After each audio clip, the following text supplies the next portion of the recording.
Mountain biking's full of rivalries. Makes the sport. It does. A lot of these are between the top pros. I mean, you know, Steve Peat versus Nico Voulios defined a generation of riders. Sabrina Jonnier versus Tracey Moseley.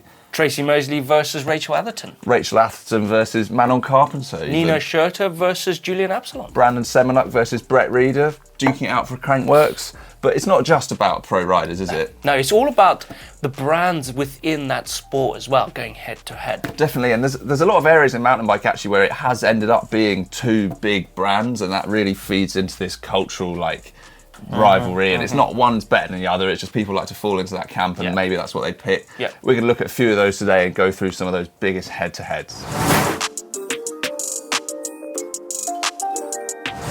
We're going to kick it off with the big one on the list, and that is SRAM versus Shimano. Oh, that's a big one. Question, which one do you prefer? Ooh. Or which one do you like? I know, sorry. I used Shimano brakes for years, and I feel like I really got on with those, but now the wireless ability of SRAM does make it. So, you know, with a post or a rear mech, just not having to stress about internally routed headset cabling does help. Does help a lot, doesn't it? Yeah.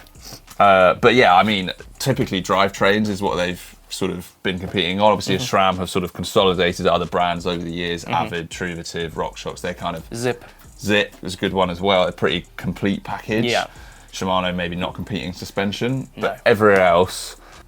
And you see these two giants really pushing each other forward, don't they? Competing for those OEM sales. That's the parts on complete stock bikes, bringing out electronics, bringing out 12-speed one at a time. And I feel like it's SRAM that really, they've put themselves in the position of they're first to market, and then Shimano, they've created this image of themselves as the perfectionists, and they're maybe a couple of years behind. They bring out something and it is dialed. But SRAM have been selling it for 2 years already, don't they?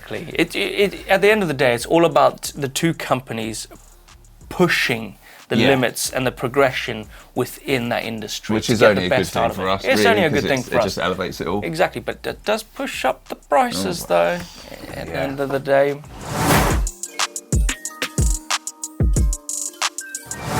This one. Fox versus RockShox, another massive rivalry in the world of mountain biking. Both coming out of America as well, which is kind of interesting, and they've been around for quite a number of years now, and they are the two pretty dominant suspension manufacturers in the world Exactly. You've got Kashima, or you've got the Diamond-Like Coating, DLC.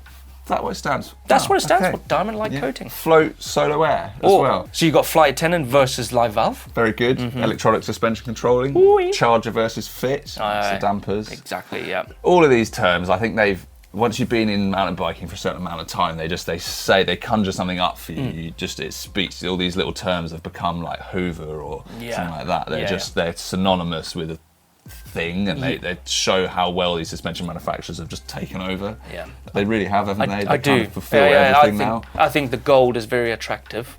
I like the all black as well. Tell you what, those polished nickel stanchions, do you remember on boxers from maybe 10, 15 years ago? I don't know if they're any good, but they look so cool. Yeah, exactly. But nowadays, all these suspension manufacturers offer a range of suspension on every single bike, from like 60mm on the rear to 200mm on the front for a fork, which is pretty outstanding.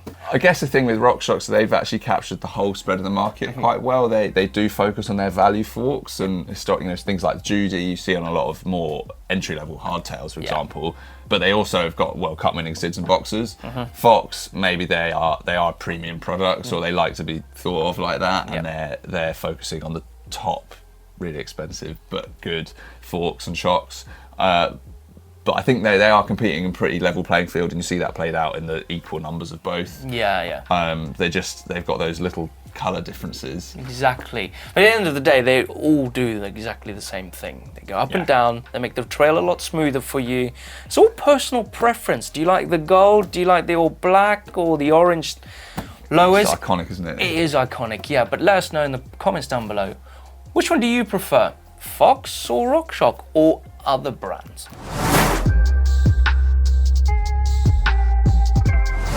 Flats versus clips, a thing that we've battled to near death on GMBN. We have. Many of you hopefully have seen me and Blake absolutely destroy ourselves. Yeah, we did. In front of Evie Richards, no less. Yep, I was laying on the floor. Test this out for cross-country racing. And It was surprising results, so check that video out if you haven't already. I think there are strong incentives to run both systems, to be honest. I like riding flats and BMX, stuff like that, but on a mountain bike, it's clips for me, like allowing you to move the bike around underneath you, batter through that rough stuff without having to weight the pedals, and long distance rides where I've got maybe stiffer shoe soles and it just is a little bit less physiological load on my lower body. But you love flats, don't you? I love flat pedals. I've grown up on flat pedals. I guess most have done that before, but mine was all about stunts, getting my feet off, doing Supermans, doing Indian airs, doing all crazy tail whips and blah, blah, blah. And there, it just gives me that freedom. See, I could do all those if I had flat pedals, you know, that's the only reason. I can do that because I have the freedom with the flat pedals. Now, when it comes to riding on the trail, it gives you the freedom to just dab a foot, especially if you're riding technical trails and all that. But I'm actually 50-50 when it comes to pedals.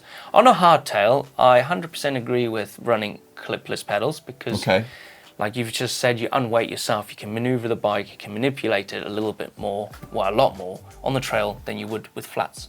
It's funny you say 50-50 because there's a famous example of Brian Lopes, who's from dual BMX racing 4-cross champion back in the day, famously ran one of each in a mountain cross race. Because they had a motocross style gate and you had to start with your foot down. And he thought, if I don't have to try and clip in, I'll be faster and I'll win. So he had one flat pedal and one clip pedal for that extra pedaling and he won the race.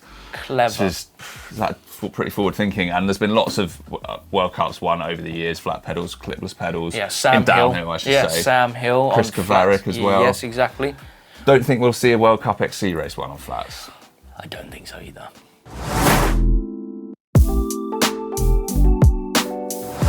Gloves or no gloves? There's a question for you. I wear gloves most of the time, actually. Like, I've had quite a lot of hand injuries over the years, and I think they would have been easily prevented with just some not super padded gloves, just some light ones. They would put me off my bike for months, actually. And I actually think I ride better as well. I don't have to grip as hard, and that gives me, weirdly, perversely, for having gloves on, better bike feel. I'm just a little bit looser and more controlled, and I can just feel the terrain better. Yeah, true. And you're a bit of both, eh? I'm a bit of both, 50-50, and I get ridiculed in the comments saying, why aren't you wearing gloves? And I'm like, yeah, because I just don't want to wear gloves. But I do see your point by damaging your hands. If you were to have an accident on the trail, you can cut it open. But I feel like I can get more feel for the bike with no gloves. Okay, yeah. Whereas the glove, it's a bit more of a hindrance on the grip, and I'm a bit like, oh, no. But when it comes to rain, I do wear gloves because the grips do get slippery. Whereas Rich, I feel like on the other hand, maybe in all weathers, literally the other hand. Yeah, out. He is a big palms. advocate for no gloves. Weird. Which we've seen reflected on the world stage, Sam Blenkinsop most famously. Yeah, and a few of the other Kiwi downhill racers never with gloves on, even in the worst conditions. So they're firmly in one camp. We're sort of on the fence. Let us know like what you like, if you're never wear gloves or you always wrap it up. Exactly. I've got a question. No pads or pads?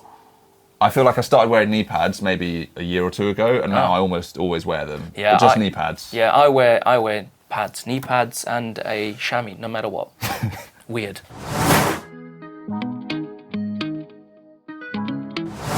Alloy versus carbon, two dominant materials that mountain bike frame manufacturers use, but there's pros and cons to it. There are lots of pros and cons, and you see that actually in the split between manufacturers. I mean, some, Commensal, Polé, famously, they don't use carbon at all. They've got quality, environmental concerns about the manufacturer. Some manufacturers specialise. They used to make alloy downhill bikes. They made that out of carbon. They've actually gone back to aluminium. There's some more sort of small boutique brands like Uno. They only make carbon downhill frames, and I think it's horses for courses. Honestly, obviously, there's the weight attraction of using carbon outside maybe top cross country and road racing. I think it's more about ride characteristics and stuff like that for me. However, the alloy bikes have seemed to be a lot more durable than the carbon fibre frames. Well, you would want them to be more durable though, because I feel like, I mean, steel would probably be the easiest, but fixing carbon is maybe a bit easier than alloy. You know, working with composites, you don't have to learn different TIG welding techniques. True. Anyway, let us know in the comments down below. Alloy or carbon?